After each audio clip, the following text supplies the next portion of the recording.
Hi, I'm Saij. I never imagined my own family would try to claim my dream home as their own, but I guess life has a way of surprising you when you least expect it. After 15 years of saving every penny from my consulting business, I finally bought my lake house last year, a gorgeous 3-bedroom cedar cabin with a wraparound porch and private dock on Lake Tahoe. Sage, you have to see the sunset from the dock tonight. It's absolutely magical, my friend Leave said, sprawled across my porch swing, margarita in hand. I still can't believe you pulled this off. Sometimes I can't either, I admitted, tucking my feet underneath me on the Adirondack chair. 15 years of 60-hour weeks and ramen noodles, but it was worth every sacrifice. My phone buzzed with a text from my sister Melanie. Can't wait to see you tomorrow. The kids are so excited. Mel and the family are coming up for the weekend, I told Liv. It'll be their first time seeing the place since I finished renovations. Liv raised an eyebrow. And your parents? They're coming too. Dad's been talking about fishing off my dock since the day I closed. I smiled, though something in Liv's expression made me pause. What? Nothing, she said, a little too quickly. Just be prepared for lots of comments about how you have so much space for just one person. I laughed. Yeah, well, that's their problem. I earned this place. The next morning, I was arranging fresh flowers when a car door slammed outside. I opened my front door to find my sister's minivan beside my parents' SUV. Dad was already unloading what looked like a month's worth of luggage. There she is! Mom rushed forward to hug me. The lake house looks even more beautiful than the pictures. Melanie's twins, Emma and Ethan, raced past me into the house, followed by their father, Greg, carrying 3 oversized suitcases.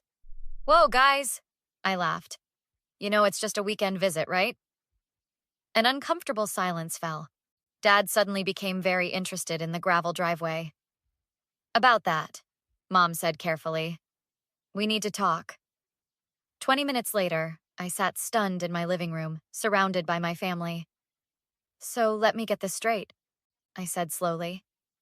You told Mel and Greg they could move in here? With me? In my house? It's not like that, Dad insisted. We just said you had plenty of space and would probably be happy to help out while they get back on their feet. Greg lost his job 3 months ago, Melanie explained, voice trembling. The bank is foreclosing on our house next month. Mom and Dad said you wouldn't mind if we stayed here until we figured things out. And we'd join them, Mom added brightly. To help with the twins. Your father's retiring next month anyway. I stared at them in disbelief. And none of you thought to ask me first? We wanted to surprise you, Mom said. Surprise? I echoed. You thought surprising me with 6 people moving into my home was a good idea? Don't be selfish, Saij, Dad snapped. Family helps family. It's not like you need all this space. Selfish? I repeated, my voice dangerously quiet. I worked my entire adult life for this house. And now you can share your blessing, Mom said, as if it were the most natural thing in the world. The twins already told their friends they're moving to a lake house, Melanie added, tears welling. We've already given notice on our rental. We have nowhere else to go. I looked around at their expectant faces and felt something inside me break. The betrayal was breathtaking. I need some air, I managed, standing abruptly. So that's a yes? Greg called after me. I slammed the door behind me and pulled out my phone. Liv, I said when she answered. You're not going to believe what just happened. They did what? Liv's voice echoed through my car's speakers as I drove around the lake. Please tell me you're joking. I wish I were, I said, gripping the steering wheel tighter. They literally showed up with luggage, announcing they're all moving in. 6 people. And they acted like I'm the unreasonable one for being upset. That's beyond presumptuous, Liv said. It's delusional. What are you going to do? I don't know yet, I admitted. But I need to understand how this happened. This isn't like my parents. After ending the call, I drove to the local coffee shop where my cousin Tara worked. If anyone knew the family gossip, it would be her. Saij, Tara exclaimed when I walked in. I didn't expect to see you today. Aren't your parents visiting? I slid onto a bar stool. That's actually why I'm here. Did you know they were planning to move in with me? Tara's eyes widened momentarily before she looked away, busying herself with the espresso machine. Tara, I pressed. How long have you known? She sighed. Since your mom's birthday dinner last month? They were talking about it with Uncle Bob. I assumed you were in on it. Well, I wasn't, I said flatly. What exactly did they say? That Mel and Greg were in financial trouble, and your parents had convinced you to let everyone move into your empty Lakehouse. Your dad kept saying how it made sense since you travel so much for work anyway. I felt sick. Who else knows about this? Pretty much the whole family, Tara admitted. Your mom's been telling everyone how generous you are, opening your home like that. My phone buzzed with a text from my mother. Where are you? The twins are getting hungry. What should we do about dinner? I ignored it and looked back at Tara. I need to talk to Uncle Bob. 30 minutes later, I was sitting in Uncle Bob's workshop behind his house. I wondered when you'd show up, he said, setting down his chisel. For what it's worth, I told them they should ask you first. But they didn't, I said. How bad is Mel's situation, really? Uncle Bob hesitated. Bad enough. Greg's been unemployed longer than they let on. Your sister maxed out their credit cards months ago. And my parents? They're really planning to retire to my house? Your father's been bragging about lakefront retirement for weeks, he confirmed. Sold their timeshare in Florida already. This is insane, I muttered. Family can be complicated, Uncle Bob said carefully. But what they're doing isn't right. I thanked him and drove to meet Marcus, my attorney, at his office. They have no legal claim to your property, Marcus assured me after I explained the situation. But given that your sister claims they've given notice on their rental, you might have an unwanted squatter situation if they refuse to leave. What do you suggest? Document everything. If they attempt to establish residency without permission, we can file for a formal eviction. His expression softened. Though I hope it doesn't come to that. On my way home, I called my best friend Derek. I still can't believe they'd do this, I said. Actually, I can, Derek replied. Remember when your mom volunteered your apartment for your cousin's wedding shower without asking? This is that times 1,000. What should I do? Confront them, he said firmly. All of them together so they can't twist your words later. And Saeed, don't back down. This is your house. Will you come with me? I asked. I could use the moral support. Already on my way, he replied. And I'm bringing reinforcements. When I returned home, Liv and Derek were already waiting in the driveway. Inside, I found my family had made themselves completely at home. Luggage unpacked, family photos placed on my mantle, and my parents cooking in my kitchen. Family meeting, I announced. Living room, now. Once everyone was seated, with Liv and Derek standing supportively behind me, I took a deep breath. I've spent the day talking to people, I began, and I've discovered that everyone, literally everyone except me, knew about your plan to move into my house. It's not like that, Mom started. Let me finish, I cut in. You told the entire family I agreed to this. You sold your timeshare. You gave notice on your rental, all without ever asking me. We knew you wouldn't mind, Dad insisted. You've always been the responsible one. That's exactly the problem, I replied. You've always taken advantage of that, but not this time. Melanie leaned forward. Sage, please, we have nowhere else to go. The twins. Don't use your children as leverage, I said sharply. This isn't about them. It's about respect, and you've shown me none. We're family, Dad's voice rose. Family takes care of each other. Family also respects boundaries, I countered. You've never respected mine. So what are you saying? Greg demanded. That you're going to throw your own sister and her children out on the street? I turned to him. I'm saying you never should have put them in this position in the first place. You had months to figure this out, but instead you gambled on my guilt. You're being dramatic, Mom scoffed. We just want to be closer as a family. No, I shook my head. You wanted to solve your problems by taking over my life, my house, the one thing I've worked for my entire adult life. After everything we've done for you, Dad growled. This is how you repay us? What exactly have you done for me? I challenged. I put myself through college. I built my business from nothing. I saved for 15 years to buy this house. We raised you, Mom cried. And I'm grateful for that, I said. But that doesn't entitle you to my property. So that's it? Melanie's voice broke. You're just going to abandon us? I didn't create this situation, I reminded her. You all did when you decided to volunteer my house without asking me. You selfish, ungrateful... Dad stood suddenly, fists clenched. Derek stepped forward.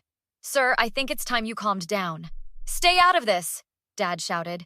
This is family business. These are my friends, I said. And they're here because I knew exactly how this conversation would go. You'd try to manipulate me, then guilt me. And when that didn't work, you'd resort to insults and intimidation.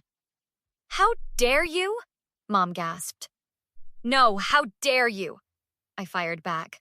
How dare you make promises about my property? How dare you put your grandchildren in this position? How dare you try to steal what I've worked so hard for? We're not stealing anything, Dad roared, advancing toward me. We're your parents. And this is my house. I stood my ground. You have until tomorrow morning to leave or I'm calling the police. A shocked silence fell over the room. You wouldn't, Mom whispered. Try me, I replied coldly. I've already spoken to my attorney. You have no legal right to be here without my consent.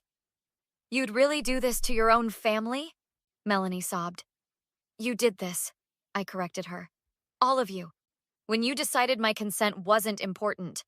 This isn't over, Dad threatened, pointing a finger in my face. You'll regret this. I promise you that. Dad, I said quietly, get your finger out of my face or you'll be leaving tonight. He glared at me for a long moment before storming out, the front door slamming behind him. 3 weeks later, I sat in Marcus's office, signing the last of the restraining order paperwork. This should keep them at bay, he assured me. The threatening texts your father sent constitute harassment, and your mother's social media campaign against you only strengthens our case. I never thought it would come to this, I admitted. After my family had left, reluctantly and dramatically, the real trouble began. Dad started sending threatening messages. Mom called my clients, telling them I'd abandoned my family. They even showed up at my office, causing such a scene that security had to escort them out. Unfortunately, family disputes often bring out the worst in people, Marcus said. The good news is the restraining order covers both your home and office. Any violations and they'll face serious consequences. Later that afternoon, I met Liv for lunch. Have you heard from Melanie? She asked cautiously. I nodded. She called yesterday. They're staying with Greg's parents in Sacramento. And she's still not speaking to you? She blames me for everything, I said. Claims I ruined her children's lives. That's ridiculous, Liv scoffed. You didn't create their financial problems. I know, but it still hurts. My phone rang. Uncle Bob. Your parents are telling everyone you got a restraining order against them, he said without preamble. I did, I confirmed. After they showed up at my office and threatened my receptionist. He sighed. They're not telling that part. Listen, I'm having the family over this weekend. You should come. Set the record straight. Saturday evening found me standing in Uncle Bob's backyard, surrounded by extended family, many avoiding eye contact all night. I think it's time we cleared the air, Uncle Bob announced, gesturing for me to join him. I took a deep breath and faced my relatives.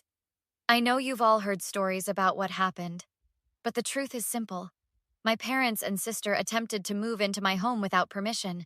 When I refused, they resorted to harassment and threats. They're family, Aunt Patricia protested. Surely you could have worked something out. Would you give up your home because someone demanded it? I asked her directly. Or would you expect to be asked first? She fell silent. Saeed has the restraining order documents if anyone wants to see the threats her father made, Uncle Bob added. And screenshots of her mother's social media posts. This wasn't just a misunderstanding. As the night progressed, More relatives approached me privately, many admitting they'd been uncomfortable with my parents' plan from the beginning. 2 months later, Derek helped me install a new security system at the Lakehouse. "Any word from the family?" he asked as we tested the cameras. "Mom sent a letter last week," I said. "Not an apology, just a long explanation of why I should understand their position." "And Melanie?" "Still blaming me. Greg found a job in Sacramento, though. They're looking for a place there." "At least that's something," Derek said. "Are you going to respond to your mom?" I shook my head. "There's nothing to say. They still don't understand what they did wrong." The next evening, Liv, Derek, and I sat on my dock, watching the sunset. "I got a call from my mother today," I told them. "She wanted to start fresh for the holidays, said they'd be willing to forget what happened if I would—" "Seriously?" Liv exclaimed. "After everything they put you through?" "What did you tell her?" Derek asked. "That I wasn't interested in pretending nothing happened, that until they acknowledge what they did and sincerely apologize, we have nothing to discuss." "Good for you." Liv squeezed my shoulder. "It's still hard," I admitted. "I never imagined my family would betray me like this." "You know what?" Derek said, raising his glass. "Here's to chosen family, the ones who respect your boundaries and celebrate your success instead of trying to take it." "And to this beautiful lake house," Liv added, "the one you earned all on your own." As we clinked glasses, I realized something important. Standing up for myself hadn't been easy, but it had been necessary. My home was still mine. My life was still mine. "So," I smiled at my friends, "who's ready for s'mores by the fire pit? Have you ever had to stand your ground against family expectations? What would you have done in Saeed's position?"